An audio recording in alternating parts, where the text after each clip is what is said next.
Next is LCD display, அதாவது liquid crystal display. So இதுவுமே ஒரு டிஸ்பிளே பண்ணுறதுக்கு நம்ம யூஸ் பண்ணக்கூடிய ஒரு எலக்ட்ரானிக் டிவைஸ். ஸோ இதுலேயுமே நம்மளால் நம்பர்ஸ், கேரக்டர்ஸ் இல்லைனா சிம்பிள்ஸை வந்துட்டு டிஸ்பிளே பண்ண முடியும். அண்ட் இதை எப்படி யூஸ் பண்ணுறோம் அப்படின்னா using liquid crystal technology. So நான் உங்களுக்கு முதல்ல சொல்லியிருந்தேன் எல்சிடி அப்படிங்கிறது வந்துட்டு it refers to liquid crystal display அப்படின்னு. ஸோ இது நம்ம நிறைய எந்த இடத்துல யூஸ் பண்ணுவோம் அப்படின்னா digital multimeter, volt metre, oscilloscope and நிறைய மெஷரிங் இன்ஸ்ட்ருமெண்ட்ஸில் நம்ம யூஸ் பண்ணுறோம். ரொம்ப மெயினாக இந்த எல்சிடி டிஸ்பிளேவை ப்ரிஃபர் பண்ணுறதுக்கான ரீசன் என்ன அப்படின்னா பவர் கன்சப்ஷன் நமக்கு கம்மியாக இருக்கும் அண்ட் டிஸ்பிளே வந்து கிளியராக இருக்கும். இந்த பாயிண்ட் ரொம்ப ரொம்ப ரொம்ப இம்பார்ட்டண்ட். நான் உங்களுக்கு வந்துட்டு எல்இடி பார்க்கும்போதே வந்து சொல்லியிருந்திருப்பேன். பேராமீட்டர்ஸை பொறுத்து எல்இடி, எல்சிடியில் நம்ம எது பெஸ்ட்டு அப்படிங்கிறது நமக்கு நல்லா தெரிஞ்சிருக்கணும். ஸோ எல்சிடி அப்படிங்கிறது வந்துட்டு லிக்விட் கிறிஸ்டல்ஸை நம்ம யூஸ் பண்ணி அந்த இன்ஃபர்மேஷனை எப்படி டிஸ்பிளே பண்ணுறோம் டிஜிட்டலாக அப்படிங்கிறது தான் எல்சிடியுடைய கான்செப்ட். ஸோ எதுக்காக இந்த எல்சிடி நம்ம யூஸ் பண்ணுறோம்? அப்பார்ட் ஃப்ரம் எல்இடியில் நமக்கு லிமிடேஷன்ஸ் இருக்கும். ஃபர்ஸ்ட் அண்ட் ஃபார்மோஸ்ட் பவர் நமக்கு அதிகமாக இருக்குது, ஹீட் ஜென்ரேஷன் இருக்குது, பேட்ரி லைஃப் கம்மியாக இருக்குது. ஆனால் எல்சிடியை பொறுத்த வரைக்கும் பவர் வந்து நமக்கு பார்த்தீங்க அப்படின்னா low power consumption, which is very very important. இது நீங்கள் எத்தனை டைம் வேணாலும் நீங்கள் வந்துட்டு இம்பார்ட்டண்ட் அப்படிங்கிறத வந்துட்டு நீங்கள் தெரிஞ்சுக்கலாம். ஏன்னா ரிப்பீட்டடாக வந்து இதை கேட்கறதுக்கு கொஸ்டின்ஸ் வந்து இருக்குது. நெக்ஸ்ட்டு லோ பவர் கன்சப்ஷனுக்கு அப்புறமா it is light weight, battery life பெட்டராக இருக்கும், டிஸ்பிளேவும் பார்த்தீங்க அப்படின்னா நமக்கு கிளியராக இருக்கும். So it works on principle of light modulation using liquid crystals. So liquid crystal நமக்கு லைட்டை ப்ரொடியூஸ் பண்ணி கொடுக்காது. ஸோ இது என்ன பண்ணும் அப்படின்னா அதில் பாஸ் ஆகக்கூடிய லைட்டை வந்து கண்ட்ரோல் பண்ணி தான் கொடுக்கும். அதுதான் பேசிக் பிரின்சிபல். ஸோ ஒரு எலக்ட்ரிக் ஃபீல்டை நம்ம அப்ளை பண்ண உடனே என்ன ஆகும் அப்படின்னா லைட் கிறிஸ்டல் மாலிக்யூல்ஸ் வந்துட்டு அலைன் ஆக ஆரம்பிச்சிடும். அண்ட் லைட் டிரான்ஸ்மிஷன் வந்து நமக்கு அப்போ சேஞ்ச் ஆக ஆரம்பிச்சிடும். அதாவது அங்கே இங்கேன்ட்டு இருக்கிறதுக்கு பதிலாக இப்போ நான் வந்துட்டு இது எலக்ட்ரிக் ஃபீல்டு நம்ம வந்து கொடுக்கல.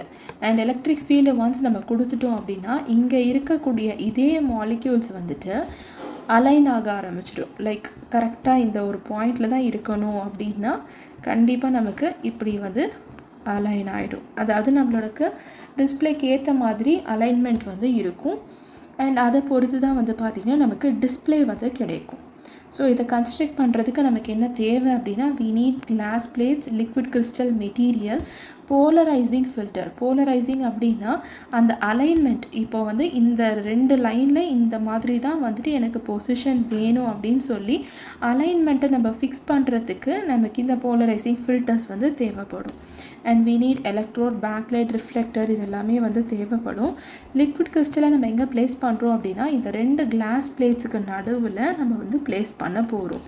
ஸோ ப்ளேஸ் பண்ணதுக்கப்புறமா உங்களுக்கு ஆப்ரேஷன் எப்படி இருக்குன்றதை பார்க்கலாம். மேஜராக ஃப்ரண்ட் கிளாஸ் பிளேட் ஒன்று, ரேர் கிளாஸ் பிளேட் ஒன்று இருக்கும். சென்டரில் நமக்கு பார்த்திங்கன்னா லிக்விட் கிறிஸ்டல் லேயர் இருக்குது. we need a polarizer, electrode, backlight, reflector எல்லாமே வந்து நமக்கு தேவைப்படும். ஸோ ஃபர்ஸ்ட் நம்ம என்ன பண்ணுறோம் அப்படின்னா light enters LCD. So polariser வந்து இட் ஃபில்டர்ஸ் தி லைட், அதாவது தேவையானதை மட்டும் எடுத்துகிட்டு மீதி எல்லாத்தையும் நமக்கு வந்துட்டு அதாவது அந்த ரேஞ்சை வந்து ஃபிக்ஸ் பண்ணிவிட்டு நமக்கு ஃபில்டர் பண்ணி கொடுத்துரும். ஸோ இந்த லிக்விட் கிறிஸ்டல் என்ன பண்ணும் அப்படின்னா அதில் ஏற்படக்கூடிய லைட்டை வந்து நமக்கு கண்ட்ரோல் பண்ணி கொடுக்கும். இப்போ நம்ம எலக்ட்ரிக் ஃபீல்டை அப்ளை பண்ணும்போது அதனுடைய அலைன்மெண்ட் அதாவது எப்படி இருக்கணும் அப்படின்னு சொல்லி நமக்கு சேஞ்ச் பண்ணி கொடுக்கும். ஸோ லைட் வந்து ஒன்று பாஸ் ஆகும் இல்லைனா பிளாக் ஆகும். அந்த அலைன்மெண்ட்டுக்குள்ளே இருந்துச்சுன்னா இட் கெட்ஸ் பாஸ்ட், இல்லை அப்படின்னா it is simply blocked. And அந்த பாஸ் ஆன லைட் மட்டும் பார்த்திங்கன்னா நமக்கு டிஸ்பிளேயில் வந்து தெரிய வரும். ஸோ இதை டைப்ஸை பொறுத்த வரைக்கும் we have reflective LCD. So இதில் ரிஃப்ளெக்டிவ் அப்படிங்கும்போது எக்ஸ்டர்னல் லைட் நம்ம யூஸ் பண்ணுறோம், பேக்லைட் எதுவுமே இல்லை, பவர் கன்சப்ஷன் ரொம்ப கம்மியாக இருக்கும். அண்ட் அதுவே இப்போ டிரான்ஸ்மிசிவ் டைப் எல்சிடி எடுத்துக்கிட்டோம் அப்படின்னா இதில் நம்ம பேக்லைட் யூஸ் பண்ணுறோம், டிஸ்பிளே வந்து பிரைட்டராகவே இருக்கும்.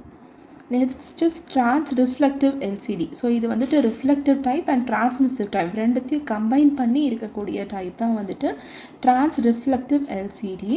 ஸோ பிளாக் டயக்ராமில் பார்த்தீங்கன்னா we have an input signal as usual, ADC, decoder, driver and இங்கே லாஸ்ட்டாக இருக்கக்கூடிய இந்த டிஸ்பிளேயில் மட்டும்தான் நமக்கு வந்து சேஞ்ச் ஆகும். அது வரைக்கும் பார்த்தீங்கன்னா எல்இடி அண்ட் எல்சிடி ரெண்டுத்துக்குமே வந்துட்டு காமனாக இருக்கக்கூடியது தான் வந்து block diagram. So first input signal நம்ம ஆஸ் யூஷுவல் எலக்ட்ரிக் சிக்னலை வந்துட்டு அப்ளை பண்ணுறோம். அண்ட் ஏடிசி என்ன பண்ணும், நமக்கு அனலாக் டு டிஜிட்டலாக கன்வெர்ட் ஆயிடுச்சு. இங்கே டிஜிட்டல் அப்படின்னா இட் இஸ் பைனரி ஃபார்ம், அதாவது எய்தர் ஜீரோஸ் அண்ட் ஒன்ஸாக நமக்கு வந்து இருக்கும். அந்த பைனரியை வந்துட்டு பார்த்திங்கன்னா நமக்கு டிஸ்பிளே கோடாக கன்வெர்ட் பண்ணுறதுக்கு we are using a decoder. Next is driver which controls this LCD segments and நமக்கு தேவையான வோல்டேஜை வந்துட்டு இங்கே ப்ரொவைட் பண்ணிடும். அண்ட் அந்த வோல்டேஜ் வந்து பார்த்திங்கன்னா நமக்கு டிஸ்பிளேயில் காமிக்கும் இன் டிஜிட்ஸ்.